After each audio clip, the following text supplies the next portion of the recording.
Johnny, should I share my slides? Yes, Prof, you can. Can you allow me to share, please? Yes. Morning, Sunny. Morning, Professor. Morning, Bea. Okay. Morning. Morning, everybody. Good morning. Morning. Morning, Jenny. Hi, Jenny. Hi, Ernie. Morning. Can you hear me? Is the audio already okay now? Yes. Good.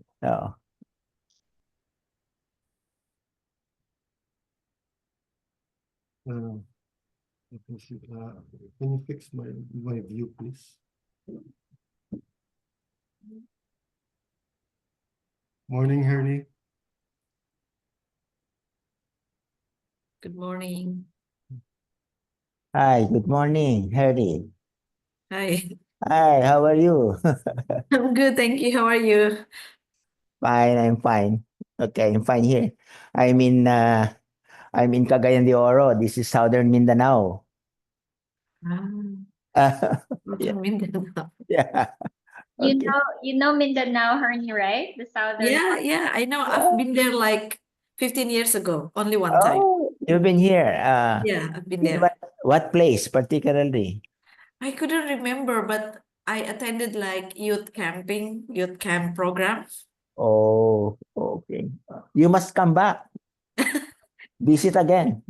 I will, inshallah. Okay. Prof, we can start if you want.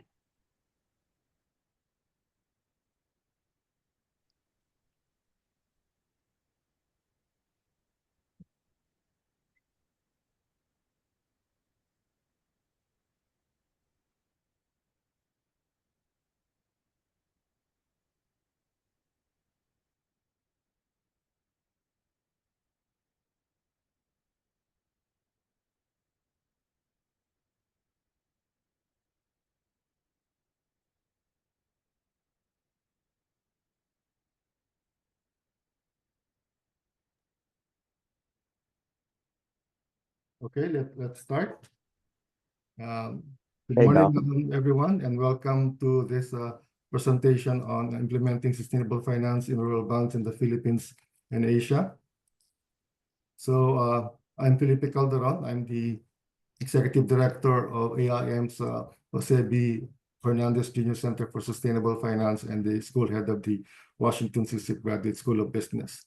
So what we'll do, I will do a brief a presentation of the study for about 15 to 20 minutes, and then we'll go through, we'll have a final discussion on about the study, and also we'll open it. I'll do two rounds of questions with our panel members, and then after that, we'll open the Q&A to participants of those who are attending this presentation. So this research was commissioned by the Initiative for Dialogue and Empowerment through Alternative Legal Services, or IDEALS, supported by Fair Finance Philippines through Fair Finance Asia, a regional network of Asian and Asian civil society organizations committed to ensuring responsible banking and sustainable finance across Asia. The coalition is formed by 5 Philippine-based organizations that advocate for the effective adoption of environmental, social, and governance criteria in banking to mitigate the negative effects of irresponsible investments. So let me just briefly introduce and welcome our panelists, but we'll do a better after my presentation. We'll formally introduce them. So welcome to Bea Victorio from Regional Program Lead for Finance based out of Cambodia. To Ernie Ramlaningrum, Program Manager, Policy Advocacy and Research Institute based in Indonesia. And of course, Sunny Mendoza, President and CEO, South Bank, a rural bank based in Cagayan de Oro. Welcome. We'll continue later with the introductions. So this study aims to examine the implementation of sustainable finance by rural bank in the Philippines and Indonesia. The purpose is to identify best practices, innovative approaches in implementing sustainable finance. So everybody, all of us will learn what our colleagues in the rural banking sector are doing both in the Philippines and Indonesia. So we'll start with a comparative overview. Banking systems in the Philippines and Indonesia, both are, we believe that aside from universal banks and commercial banks, rural banks play a very important role in promoting sustainable finance, financial inclusion, overall sustainability because of their role in our a very vital role in our local communities. So this is more or less the number of banks between rural banks in the Philippines and Indonesia. You can see it's 2% in the Philippines in terms of assets, and also comparable 2% also in Indonesia in terms of assets as part of the overall banking system. There's a slight difference in ownership in the Philippines. Rural banks are privately owned. In Indonesia, it could be both government and privately owned. Just a slight difference there. Capitalization, quite near, it's almost comparable, in line in terms of capitalization. Okay, just to start with, to have a formal definition, understanding of sustainable finance. This is about BSP, Bangko Sentral in the Philippines, the central bank definition, and OJT is the equivalent in Indonesia of basically the Financial Services Authority in Indonesia. And you can see that it's very much in line. It's a BSP focuses on the ESG criteria, economic, environmental, social, and governance, and OJT, it's basically the same, looking at to harmonize economic, environmental, and social interests. So very much the definitions are very much aligned. Methodology of this study. So we chose Indonesia and the Philippines because they're both emerging markets, active in members of the Sustainable Banking Finance Network. The banking structure is similar, and of course, both countries have shared commitments towards sustainability. So that's why we chose Indonesia for this study. The approach, first we'll do a literature review of in terms of what has been written about challenges of implementing sustainable finance from a rural banking point of view. And then with the primary methodology is content analysis, meaning we actually look at manually, individually, the websites of rural banks, those with websites in the Philippines and Indonesia. So to look at what are what is being done by rural banks in these two countries. So the scope, we did that manual content analysis between June 3 and August 9 this year, 2024, based on the directories that we can find from both BSP and OJT. Only rural banks, we excluded Sharia banks because they quite differ in terms of conventional rural banks. Limitation of the study.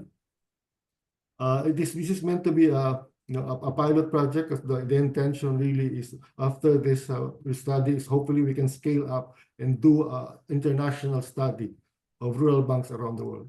So community bank, they are called differently in different countries. Community banks in the US, in Canada, they're called credit unions. And so we'll also include Europe. So that is the purpose of this exploratory study. And because of the time that we look at the websites, so that is a limitation in itself, right? Because the websites are dynamic. So now it might have the information might have changed after this period of June 3rd to August 9th. So that is a limitation of content analysis. That's a recognized, internationally recognized limitation of this of this methodology. And because of that, of course, there might be new changes in the websites that we cannot account for. That is, and also not be, it's also highly possible that some of the practices of sustainable finance in rural banks may not be on their website. It could be internal policies that are not available on their website. So that is another limitation of the study. And some last limitation is some websites in Indonesia we have to translate in English using Google Translate, so it might not be that accurate. Okay, so starting with our key findings on the challenges in implementing sustainable finance. There's progress, although it's uneven, but there's across. We're just looking at whole ASEAN right now. Lack of standardized metrics, lot of limited funding for sustainable finance project. You can see these are the authors that we have quoted in what's happening across ASEAN region. Philippines specifically. Sustainable finance, according to Bangko Sentral document, there's a concern. There's challenges with compliance and looking at guidelines, and also looking at skilled personnel who can actually provide the expertise for sustainable financing. From this study from SAFRA, actually I was part of this study done in 2023. This is overall not only in rural banks but in the whole banking system in crafting ESG policies. But what I have observed, there's slowly uptake. It's not slowly. I call it baby steps. Many financial institutions in the Philippines are already getting into sustainable finance. In Indonesia, basically almost the same, limited and participation in sustainable finance implementations. They're still more largely driven by CSR, by corporate social responsibility, rather than integrating sustainability in corporate strategies. This is for the literature review for Indonesia. Also have the same issues in terms of on how to comply with sustainable finance. Sometimes there are different interpretations in terms of what should be interpreted as sustainable finance. Again, these are studies that we have that we are quoting. In Indonesia, particularly, sustainable finance is largely driven by microfinance, which is also probably true here in the Philippines. Which is good because definitely microfinance is a big part of sustainable finance. Now, key findings, and we want to share also that the Fair Finance Philippines, they did a study on policy assessments on sustainability and sustainable finance. This was in the Philippines. They surveyed the 5 major banks, and what came out that there's good performance in terms of financial inclusion and consumer protection. However, these 5 banks scored in terms of nature and climate change policies. In Indonesia, there is also a similar policy assessment report, and there's almost the same findings: a strong focus on financial inclusion, consumer protection, and corruption. So these studies are based on commercial banks, and for both countries, there are no policy assessments yet for rural banks.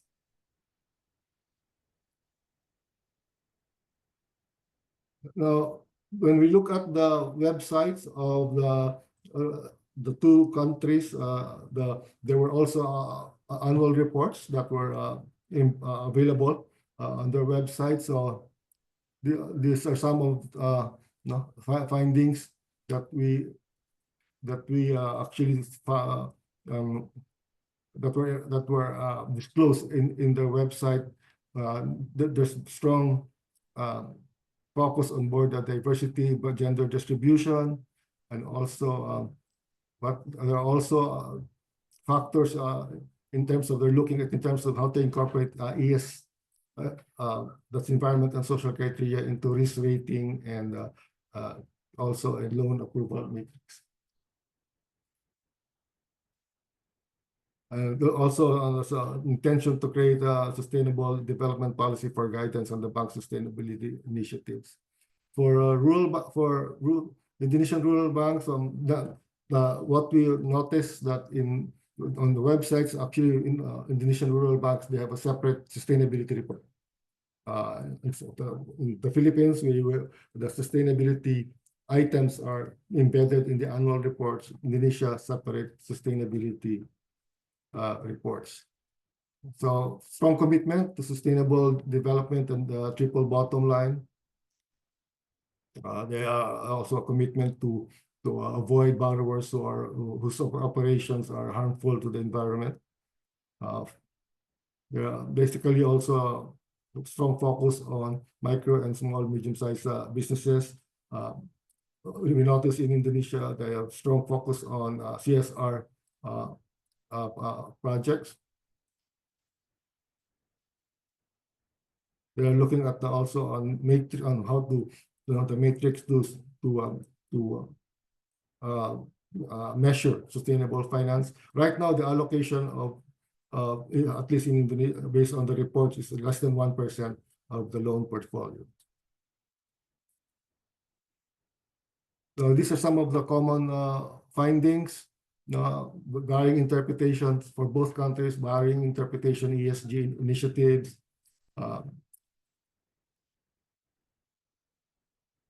Still limited engagement in sustainable finance, and I think that it's work in progress, right? Everything, but we're seeing there's some progress in terms of looking at sustainable finance. Now let me come to the conclusion of the study.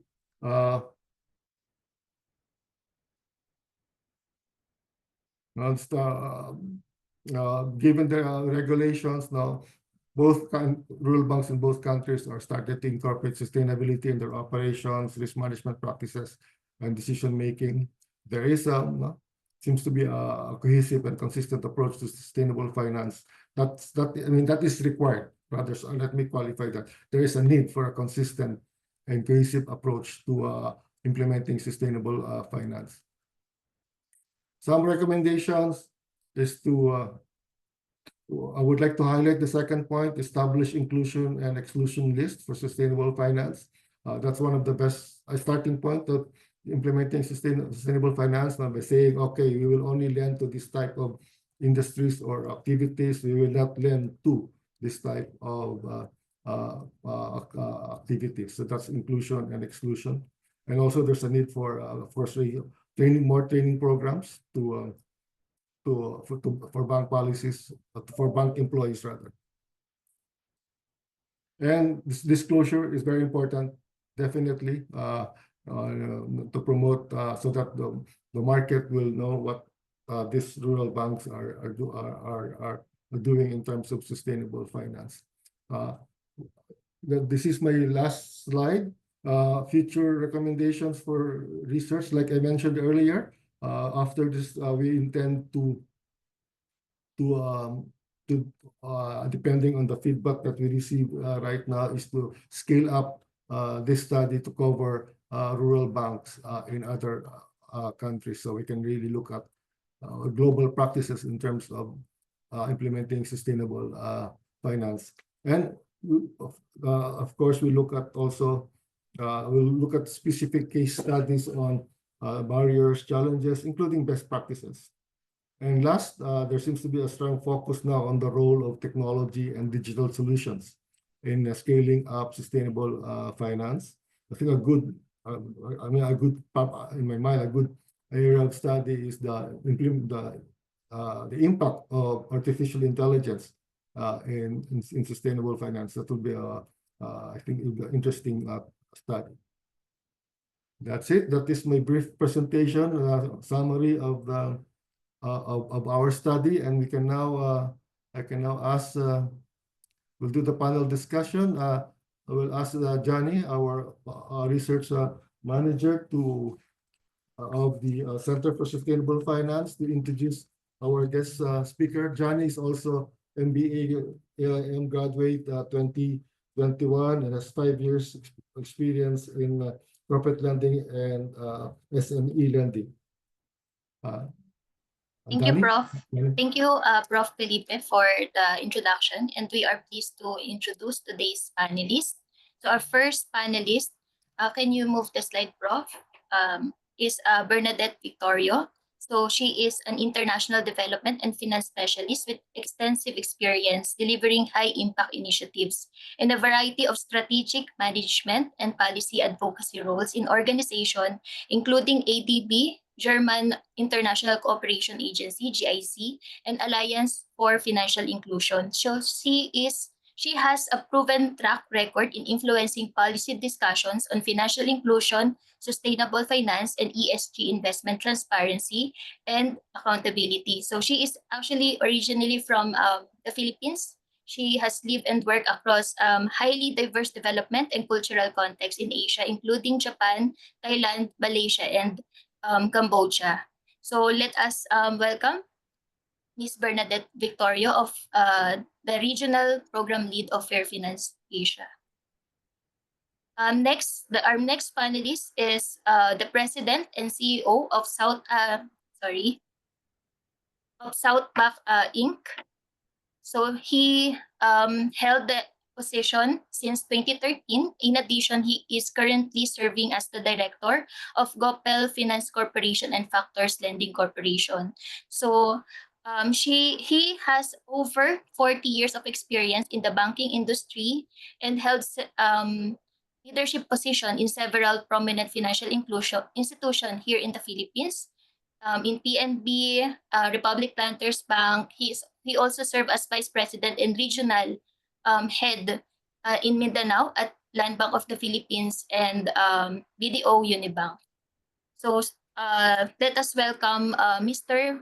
Sunny Mendoza, the President and CEO of Southbank Rural Bank Inc. So the Rural Bank is based in Cagayan de Oro in Mindanao. And lastly, she is a program manager and researcher of Prakarsa in Indonesia. So she is specializing in gender equality, diversity, and social inclusion and sustainable finance. She's also co-founded the SRI institution in Indonesia to advance women empowerment, gender-focused advocacy in Indonesia. So let us welcome Ernie Ramblangninggrum. So she is the Program Manager of Policy Advocacy and Research Institution Prakarsa in Indonesia. She is also part of the coalition of Responsive Bank Indonesia. Okay, thank you, Johnny. Let me now stop share so we can start our Q&A. Like I said, we'll do a couple of round of questions and then we'll open it up to our participants for questions. So if I may start with Bea. First question, Fair Finance Asia has been actively advocating for sustainable finance in the Asian region, promoting responsible financial practices. In this context, how do you see the role of rural banks evolving in Southeast Asia, particularly in relation to sustainable finance? Thank you so much, Dr. Calderon, Jenny, and good morning to everybody. Thank you for the invitation and also for my co-panelists. So I'm looking forward to the discussions today.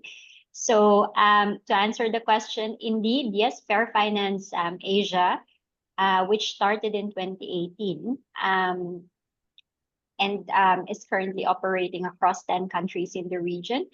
It is our core objective to promote greater transparency and accountability in the regional financial sector and, of course, across the countries where we work. Where do we see the place of the rural banks? I think before I answer that question, I think it's important to mention that right now, Fair Finance Asia at the regional level, but also at the country level, we work mainly with the larger mainstream banks. So we are using a policy assessment methodology, which was mentioned in the presentation. It's called the Fair Finance International methodology, Fair Finance Guide International methodology. And this methodology was developed together with our Dutch partners and research partners, and also Oxfam in the Netherlands, immediately following the 2008 financial crisis, where there was a lot of thinking about the role of the banking system, financial institutions, in promoting, greater resilience for its customers, but also supporting sustainable development goals where they operate. And obviously, that thinking has evolved more and more over the years, especially looking into the larger role of the banks in, for example, supporting climate change initiatives under the Paris Agreement, just energy transition, and ensuring that there is greater human rights, due diligence, and attention to the way that banks work in the way that they impact the social and economic lives of communities. So using that methodology, that's actually quite a robust methodology that looks at international norms and standards on several thematic areas like climate change, gender equality, transparency, and accountability. It's quite robust. And using that methodology, we measure the level of alignment of the policies of these banks. And when we say these banks, these big banks, maybe in the Philippines, this would include BDO, Metro Bank, BPI, the larger banks. These are the ones that we are currently assessing. In Indonesia, that is, BNI, Bank Mandiri, CIMB Niagara, so the larger banks as well, and so on and so forth for other countries. So this policy assessment methodology could apply to rural banks, but we have never actually done that in the past. So this is actually is something that is also quite new to us. Having said that, it's also important to mention that even the larger banks that already have, much bigger assets, supposedly much bigger capacity to align themselves with, sustainability principles, are still not doing very good in these policy assessment. And when we say policy assessment, we are measuring publicly available information only. We always do that because we are trying to promote transparency and accountability. So banks will tell us during the opportunity to comment period, like, oh, we actually have that policy, but it's not published. But we don't score them for that, because that means there's no transparency and accountability. They have to publish it. So that's also important. Anyways, having said that, they are still actually not doing very well, and the capacity is still not there. Many of our coalitions are working with these banks even to build their capacity on the understanding in what do we mean when we say gender equality. Is it a function of just having more female workers as your tellers or your cashiers? No, that means when you're providing project finance investments, you are also looking at the gender dimensions and impacts of that projects or risks. What does it mean when we are talking about, certain other thematic areas relating to biodiversity, nature, and so on and so forth? So those are very granular discussions that we are also building the capacity of banks on. How does that work for rural banks? Now, we are fully aware that, of course, the business models could be different. The scale of assets would be very different. The targets of clientele would be very different. And so therefore, while it is really important to also start building, the rural bank's capacity to understand these international norms and standards, because obviously they are all kind of considered gold standards. So what do we mean, if we are lending to projects that could have impact to climate change, pollution, biodiversity? These are very important to build the capacity on. And while the capacity might be lower than the larger banks, this is really something to encourage to start looking into. And we are actually very happy to support that, especially in the countries where we work. Fair Finance Philippines is already there. Responsive Bank Indonesia is already in Indonesia. We see that rural banks have a very big role, for example, in financial inclusion. And financial inclusion is a very important, factor for getting people to have better way to manage their financial health, whether it's, to enhance their livelihood, to, help them be resilient, especially in the countries where there are more vulnerability in terms of climate-related disasters or events. And overall, just to be able that they are enabled to have a better chance, whether it's individuals, retail clients, or whether it's businesses, micro, small businesses. I just also want to mention that we see that there is a very important role, especially when they lend to businesses. I think it was mentioned, that maybe exclusion list is something that can be considered. I want to mention that even for larger banks, Fair Finance International, Fair Finance Asia, and other coalitions are actually working on a database of exclusion lists. And this includes mining sector, big players, this includes, agricultural giants that have really big human rights violations in their supply chains. How does that apply to rural banks? So we don't have yet a sizable amount of studies that could see what are those businesses that they should be saying no to. But obviously this is something that is very much evolving. Capacities need to be built, and because the rural sector of the society is a much lower in scale of economic prosperity, livelihoods are still much less there. So there has to be a lot of balance on how to do this. Before I end, I would just like, if possible, to share my screen because I would like to share, yesterday we actually released a new study. And the new study that we had released is about consumer empowerment. And in this study, we actually assessed 15 commercial banks across 5 sample countries in Asia, and these are from Cambodia, from Indonesia, from Pakistan, Philippines, and Thailand. What is this study for? This study is basically us, Fair Finance Asia, saying that banks should not only be avoiding harm or doing no harm, but they should also be promoting goods, positive outcomes. And to promote positive outcomes, they have to bring their customers, their clients along. And these are retail clients, but also businesses, that are being financed by the banks. This policy assessment is across 4 thematic areas: financial inclusion, consumer protection, financial literacy, and grievance and accountability mechanisms. Using those 4 areas, we looked at the policies of these banks, publicly available policies, and we scored them. This is the overall general picture. So in the Philippines, we looked at BPI, BDO, and Metro Bank. In Indonesia, we looked at Bank Rakyat, Bank Negara, and Bank Central Asia.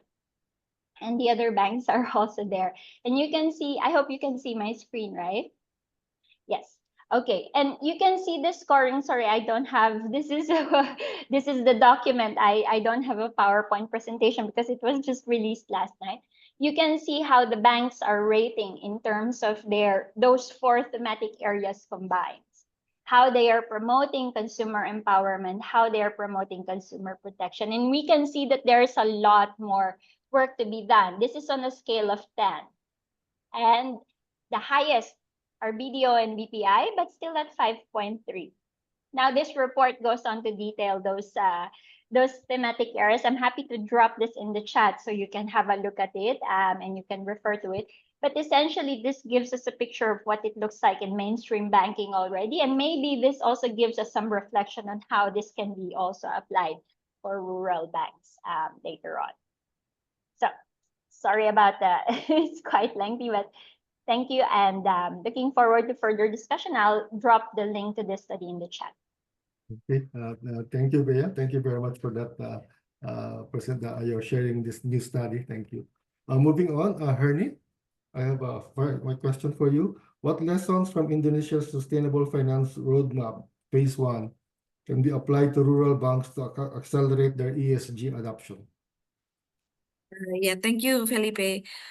First of all, I would like to sincerely thanks to the authors, to Felipe and to Jenny for excellent work in this publication. I think the research has offers clear and valuable analysis on the progress of rural banks in both countries. We in Indonesia, as the responsive bank, we haven't done anything with the rural banks research or analysis. So this intrigue further exploration from the responsive bank and the recommendation that you mentioned to add rural banks in the bank assessment is also very important to be followed up. And to answer to your questions, I think the lesson learned from the Sustainable Finance Roadmap Phase 1, but for your everyone's information that Indonesia now is having Sustainable Finance Roadmap Phase 2, we already have the second version. But to refer to the Phase 1 Sustainable Finance Roadmap, to the rural banks, we're thinking like, because in the Sustainable Finance Roadmap 1, for period 2015 to 2019 under POJK number 51, the implementation of the sustainable finance has encouraged financial institutions and public company and also issuer to more responsible and publish their sustainability report. As you mentioned, Felipe, that you write that in Indonesia, companies and banks, they published two documents, annual report and sustainability report. The documents are separated. That's why sometimes we also discuss to the banks on how they incorporate the sustainability principle into their operational activities. Because when they separated the report, it sounds like it is not integrated process. But this sustainable finance roadmap Phase 1, from our perspective, has been quite successful, yeah, in promoting the effective transformation of the business practices of financial service institution. However, you also mentioned before that the Sustainable Finance Roadmap 1 did not have clearer and measurable targets, timeline, incentive, and penalties. I think this lack points have been tried to be covered in the Sustainable Finance Phase 2. So there are some improvement from Sustainable Finance Phase 2 in this limitation, the clearer measurable targets, timeline, and penalties. And as I mentioned that Sustainable Finance Roadmap 1 mandated a financial institution to submit publicly sustainability report and to prepare their sustainable finance action plan. So the two documents are quite progressive, and that was resulting from the Sustainable Finance Phase 1. And also to increase the supply of funding for environmental friendly project, this sustainable finance roadmap 1 also has been a success. Yeah, the issuance and requirement for the green bonds have been increased, and then in the sustainable finance Phase 1 also has succeed in the development of technical guideline for the implementation of sustainable finance for banking sectors, and from that there was an initiative to develop the selecting green investment by environmental business category. So I think the impact of the Sustainable Roadmap 1 was quite significant. But when you ask how this Sustainable Finance Roadmap 1 applied to rural banks, that will be different answer. Because like Bea also mentioned that in Indonesia, and also you mentioned that on your report that there is a division of the banks' roles in Indonesia, like banks with certain threshold, they support big and risk businesses. There are some banks that predominantly support to the housing project or infrastructure project, and the rural banks are the banks that mostly support the MSEs project. And we also recognize that MSEs mean that the small player in the businesses that did not have many player on the issues of environmental, like there is only limited player on energy transition businesses, for instance, and MSEs are actually not playing on that landscape. Most of them are actually MSEs in Indonesia mostly works on the foods products, such as foods products or certain commodities, agriculture commodities, perhaps also including the handcraft products. So despite the community have initiative in developing, for instance, the energy transition project, but they're yet to be recognized by rural banks or the banks, the big banks, yeah, because the rural banks, they don't provide support for this type of businesses, including the conservation process or energy transition or green economy activities, and they don't have budget for that. So that makes the community cannot get any support from the rural banks, yet the big banks also cannot provide money for them because they are mostly supporting big businesses. So in these terms, I think the Sustainable Finance Roadmap Phase 1 have been has limitation to support the community initiatives in green economic or circular economic activities, because rural bank have no, they don't have this as their major dominant purposes in financing. So they're not financiers for that kind of issues. And also, and last thing that, yeah, I think we also need to see how sustainable finance roadmap impacting the business practices, because this regulation have yet to have direct impact on the private sector in receiving credit in an investment on green economic issues. Yeah, even though the establishment of technical guideline have not been able to I think the technical guidance have not been able to identify the clear measurable target, and this is also still a homework for the OJK to see whether the sustainable finance roadmap 2 has addressed these problems. So that's all from my point of view. Thank you, Felipe. Thank you, Hernie. Thank you very much for your sharing all those new progress on the roadmap. Moving on to Sunny. Yes, Professor. Yeah. Based on the study's findings, what are the key practices that rural banks should consider adopting to scale up sustainable finance? Well, as has been mentioned by Bea, and also partly by Hernie, the rural banks are challenged. The challenges that are being faced by the rural banks is, first of all, for most of the rural banks in the Philippines, is low capitalization. Okay, so it's liquidity problem. Okay, second is also the very low digitalization or technology setup, especially for the rural banks that are in small communities or small towns or small cities. So, but anyway, there are many things that can be done in order for the rural banks to be able to scale up.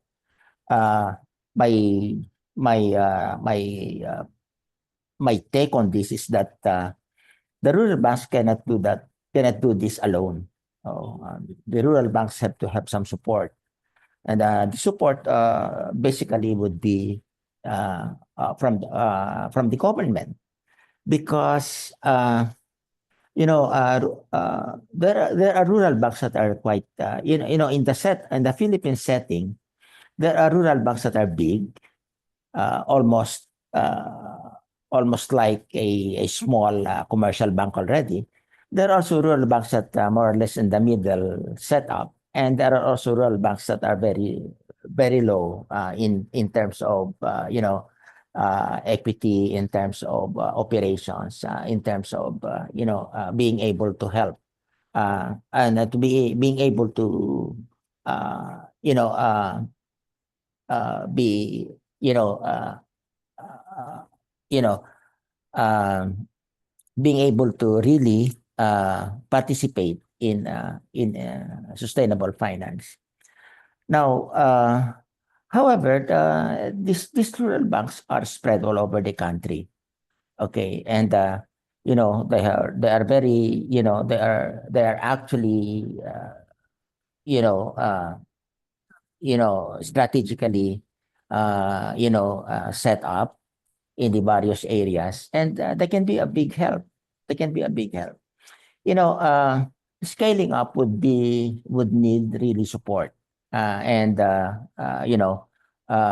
of course, as mentioned earlier, the big banks, we don't have to worry about them. Okay, the big banks, as mentioned by Bea, actually, we have seen BPI, we have seen BDO, we have seen Metrobank, and other big banks, being active in the green bonds and the bigger aspect of sustainable finance.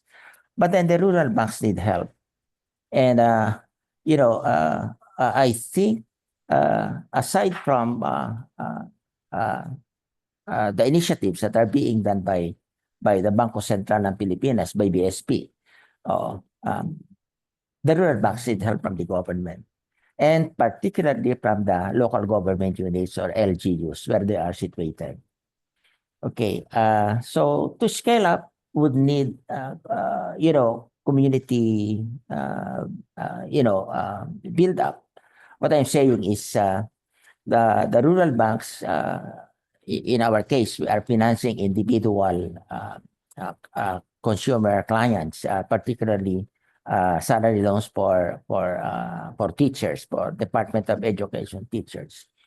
But then my take is that maybe we should come up with a system wherein we can finance a group or group them into something like a community project that our clients can come can come together, so that there will be more people taking a look at what they can do to help in these activities. Okay, so basically that is my first take on this aspect. Okay, thank you, Sunny. We do have, I think questions are coming in the chat box now. The first one from Francis James. Surely sustainable sectors such as agriculture, fisheries, tourism, livestock, wildlife holds the economy in the Asia Pacific region.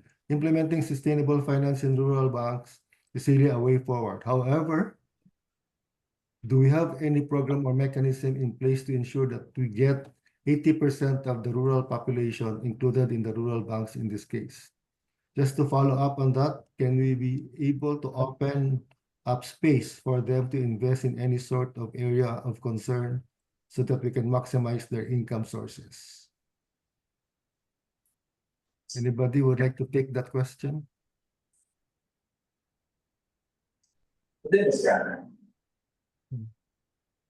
Yeah, well, my observation is that there's not much really that is in place in terms of let's say the rural banks getting into this. Rural banks basically do it individually by their own. There are actually some initiatives taken by individual federation because rural banks in the Philippines are, divided into federations. Okay. In our case, we belong to the Northern Mindanao Federation of Rural Banks because we are situated in the Northern Mindanao area. Now, but basically, rural banks do it on their own. So there's not much that we can see wherein, initiatives being taken by the local government units and, rural banks getting together so that they will be able to, come up with projects to be able to put up, let's say some sort of a community program wherein the rural banks can come into and to be able to serve more in the communities. So it's really something that is, and maybe this is also because of the lack of equity. Okay, and I think most of the rural banks in the rural areas actually are not in a position to really take much of the initiatives that are, being offered by sustainable finance. Thank you, Sunny. Thank you for that. Another question from the chat box from Angelica Torres. I think the Philippine case is similar to what Hernie has shared about Indonesian rural banks. Philippine rural banks clientele are dominated with the following sectors: A, salaried personnel; B, agriculture; C, MSME. Agri-lending is done to small to medium scale players with small carbon footprint due to their low mechanization. MSMEs are 60% into wholesale and retail, and the goods being traded are typically commodities. Please shed light on as to how sustainable finance can be applicable in these sectors.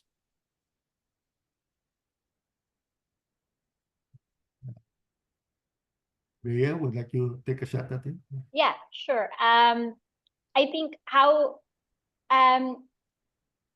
so maybe to answer this question, I think again it's important to think about capacity building. I think we already established that, these international standards, even the larger banks do not yet fully understand how they apply in their businesses. For sectors such as agriculture, for example, this has a lot of implications or impacts to nature, biodiversity, even climate adaptive, practices in the agricultural sector. There's already a lot of kind of new guidelines, new recommendations around that. And for the banks that we are currently working with, we definitely ask them to comply with such international standards. In the palm oil, I think Hernie can add more about this. For example, there is a new lawsuit filed, for example, for one bank, Bank Mandiri, in Indonesia because of the malpractices they have in, the palm oil industry. And the same, in Malaysia, there is a big embargo for rubber producers because of the human rights violations there. And so you can see that in the supply chain, in the practices in these sectors, there has to be a very careful way to align the businesses and educate the businesses on how they can, comply with these standards.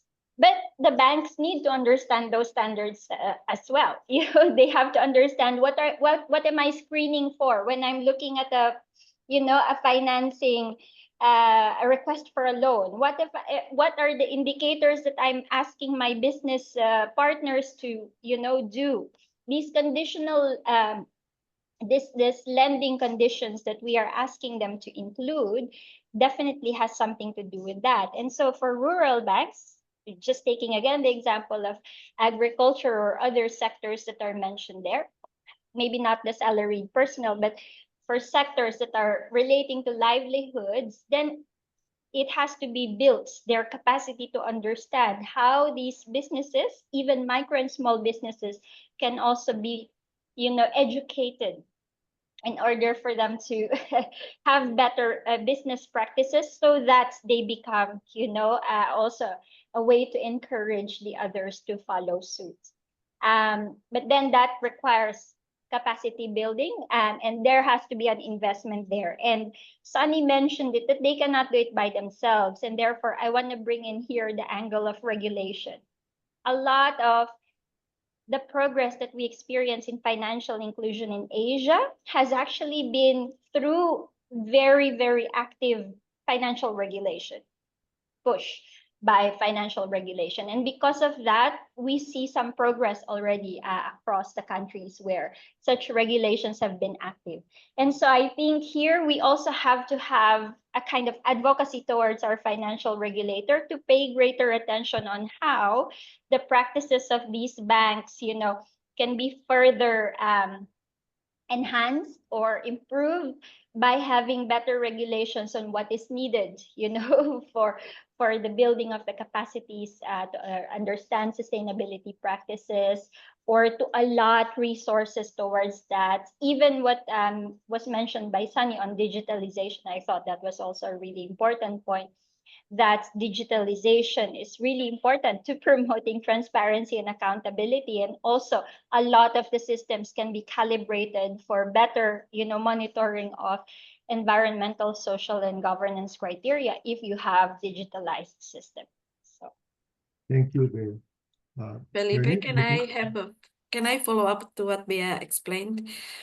Yeah, so yeah, it's we need to also see how the rural banks play a role in enhancing government's policy in the rural level, especially in terms of the sustainability project. So in Indonesia, we have what we call in ecology fiscal transfer. Ecology fiscal transfer refers to a financial mechanism used to allocate funds from the central government to regional government. And to implement this ecology fiscal transfer, it needs the involvement of a rural community, the people who live in the most remote area. And to reach out people in the most remote area, I think the rural banks can have a significant roles in this, because conventional banks, most of the time, they don't have any capacity to reach out the people in the rural area.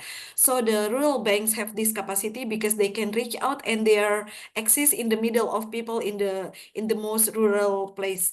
And I think the government need to see the importance of this rural banks role, yeah, because they can also involve the rural banks in how they can transferring the funds to the community and then gain benefit from this project. But of course, at what Bea said, the capacity building is also important for the rural banks to oversee this implementation of ecology fiscal transfer.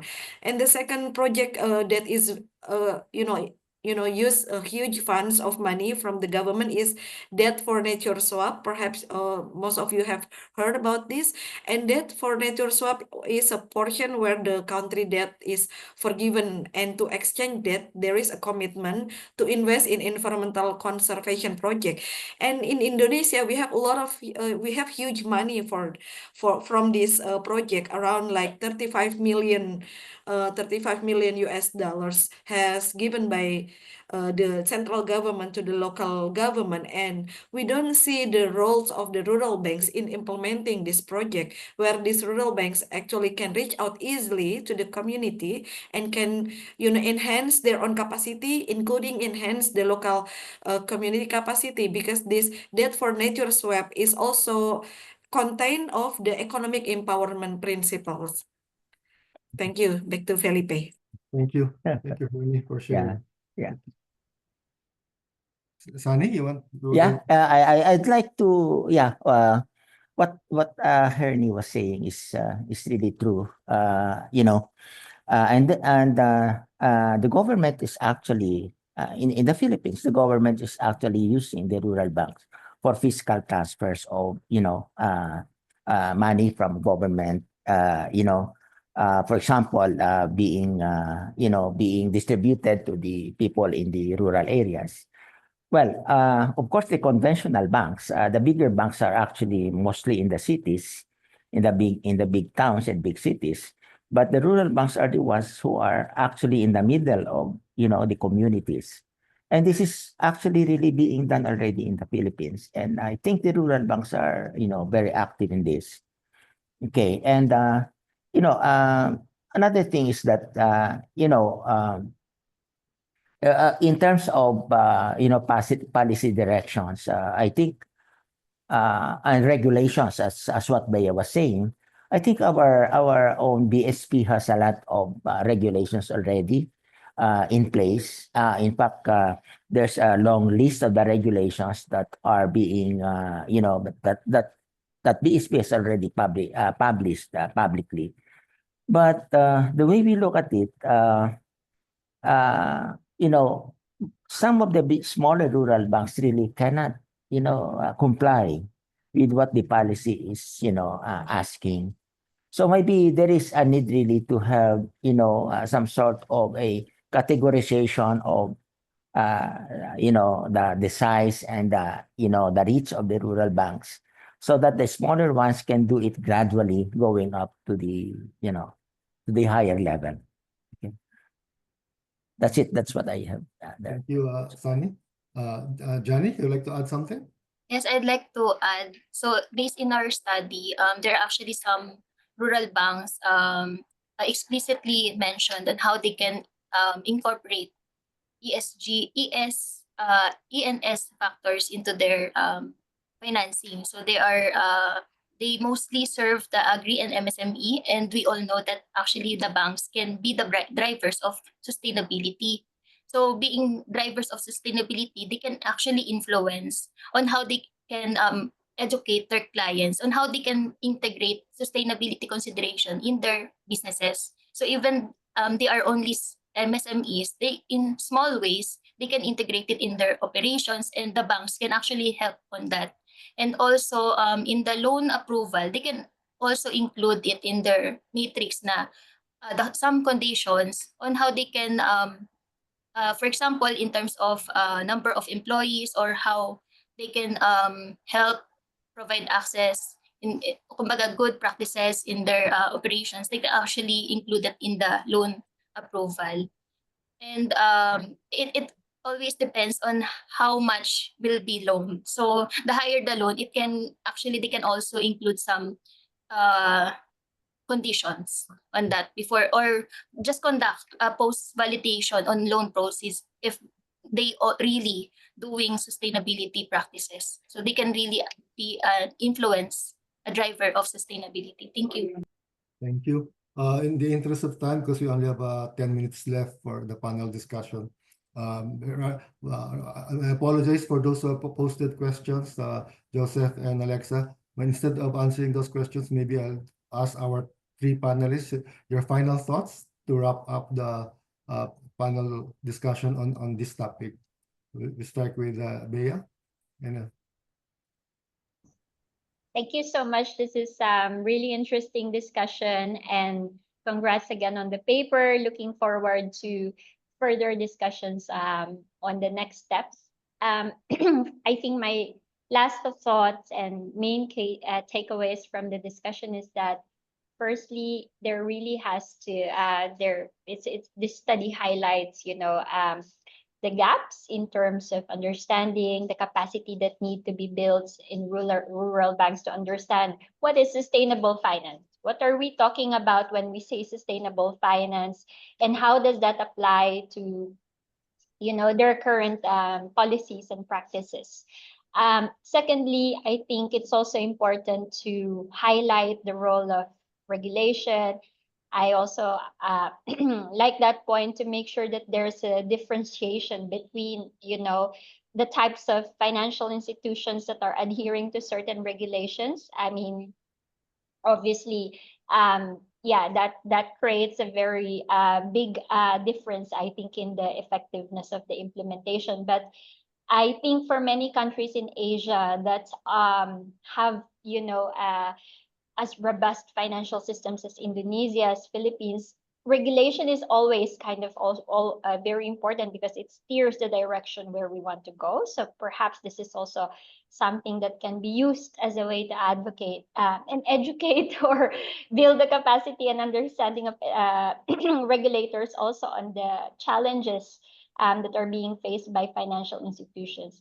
And finally, I think it's really good to start up this discussion because now we are having more and more, inequality gap between rich and the poor. And this is even becoming more and more because of, the economic systems, the climate adaptation that is very different, especially as experienced by the communities in the rural areas where they are hit with, frontline impacts and are always constantly building their resilience in their personal financial health, in their businesses, in their livelihoods. So the importance of rural banks in supporting, those initiatives should really be highlighted. So thank you again for this discussion. I think there's a lot of good points to take forward. Thank you, Bea. Thank you very much. Ernie? Yeah, for my final thought, perhaps again, thank you and congrats with the report. I think analyzing and providing this report is very important because we also know that SMEs contribute a lot to our GDP in the country, and also rural banks also contribute indirectly to the job creation in the country, because when the rural banks provide loan to the MSEs, and in Indonesia the MSEs has create around 97% of job creation in Indonesia, which mean rural banks provided support for the MSEs to create that. And then if we want to see how the impact of the rural banks into sustainable finance, we have also to be fair by calculating the ratio of the funding that provided by rural banks and analyze the impacts of the sustainability, because I'm pretty sure when we calculate that, we can see the contribution of the sustainability from the rural banks can even be bigger than the bigger banks that supporting risky businesses, which too much impact to the social and environment. So yeah, and we from the Responsive Banks Indonesia, we will continue to work in advocating the sustainable finance, and we promise that we're going to be more, paying more attention to the rural banks roles in this sustainable finance. And also, yeah, hopefully in the next taxonomy regulation that will be published by the OJK, we can also raise how the OJK regulate and provide more encouragement and incentive and regulation to the rural banks to be part of the sustainable finance as a whole in Indonesia. Thank you, Felipe. Thank you very much, Ernie. Sunny? Yes, well, I might forget to thank you, Professor, and Johnny also. And it's very nice to share the podium with with Bea and with Ernie. My final conclusion here is that I look at I look at the recommendations as well as the conclusion that the study has, and there's a lot that I really learned, and I think is it okay? It's worthwhile sharing. It's worthwhile sharing with the other rural banks, at least within our federation. And I think we will do that because I found out that the rural banks really can take the lead in really implementing sustainable finance. Actually, as Ernie was saying, taken all together, I think the rural banks' impact on sustainable finance will be even better or will be even bigger than what I think the bigger banks are doing. Well, Bea might say, well, we are taking a look at the bigger banks, and but with the rural banks, we are proud of our contribution to the local economy and to the whole economy. It's only we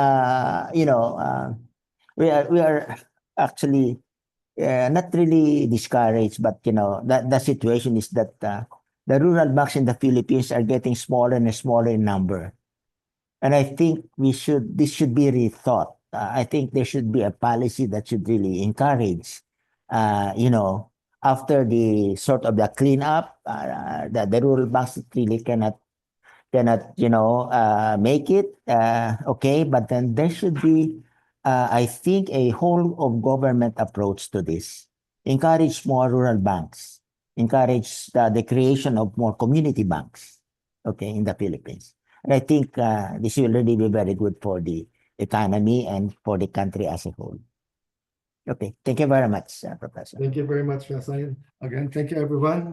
It's been a great conversation. I really appreciate your time and your input and sharing your expertise and experience. Thank you very much. And we are now more motivated to Okay. continue with the study. Thank you. I will definitely share with you. Now I think we can call Johnny, if you can introduce our Jenna, who will deliver the closing remarks. Maybe we can include Jenna in the spotlight, please. Okay, wait. Yeah, there you go. Okay. Ayan. To conclude our event, so we will introduce Jenna Arceria. So she is actually the program manager of Fair Finance Philippines, our partner for this study. So she completed her bachelor degree in humanities from the University of Asia and the Pacific in 2012 and obtained her master's of arts in political economy with a specialization in international relations and development in 2023. So she completed her Doctor of Public Administration at the University of the Philippines, Diliman in June 2024. So she works for Ideals as the Economic Rights Program Manager. She has almost 7 years of development work experience in the area of sustainability, sustainable finance, and human rights education. So let us welcome Jenaline Aquino Arceriera. Thank you for the generous introduction, Jani, and thank you, Dr. Calderon, for organizing this session.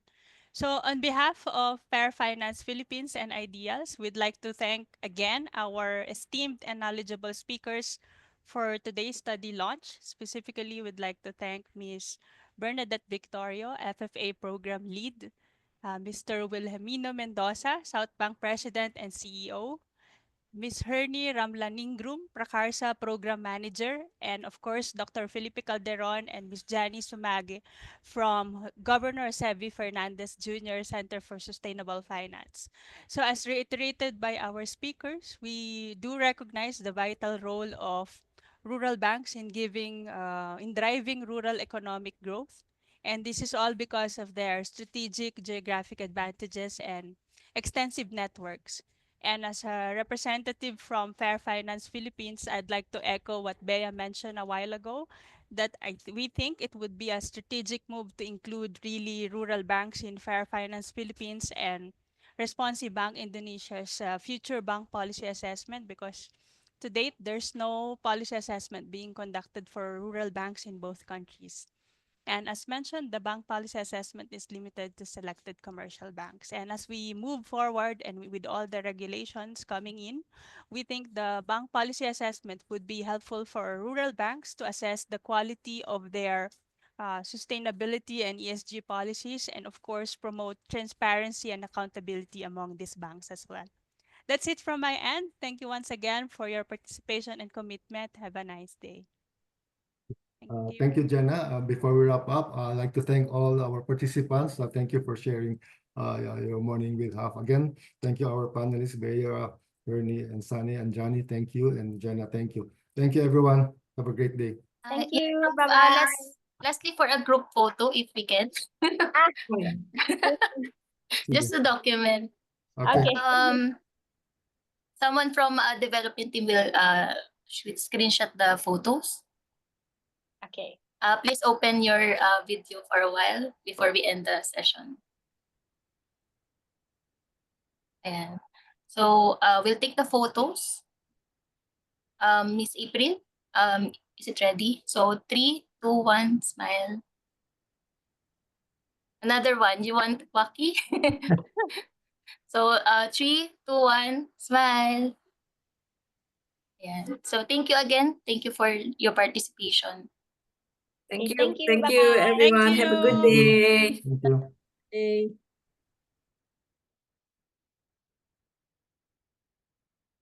And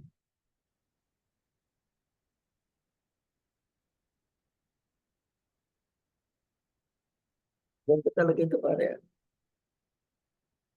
Ay, libre ko.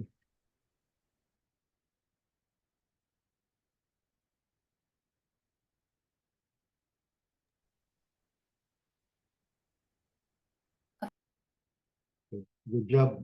I will Good job. end the presentation right now. Thank you po. Thank you.